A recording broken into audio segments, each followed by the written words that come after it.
Agenda item 10, structures and tunnels investment, Hammersmith Flyover. Okay, and this paper, which has also been to the Finance and Policy Committee, seeking additional funding for a particular reason. We're coming to the end of the Hammersmith Flyover strengthening project, which you'll recall was kicked into action on the 22nd of December 2011, when we had to close the flyover because we believed it was in danger of imminent collapse. During the course of the period since then, we've carried out extensive strengthening of the Hammersmith flyover.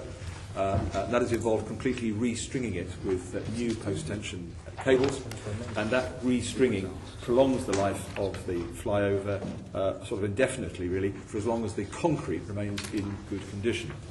One of the last bits of the work that we needed to do was to replace the bearings which sit above the piers supporting the Hammersmith flyover. And sadly, we found towards the end of the work that the condition of the concrete in those piers was so poor that it wouldn't be possible to replace the bearings without doing some extensive work with the concrete.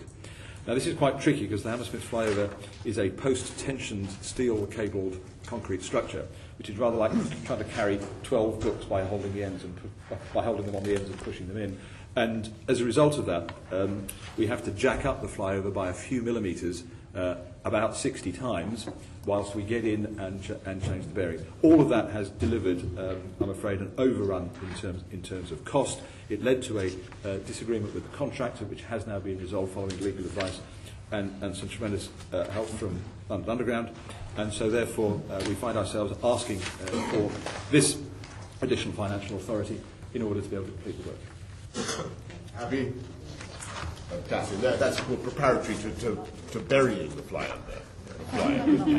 The good news is I'll be able to keep it open until anybody's ready to bury it. Okay, that sounds good.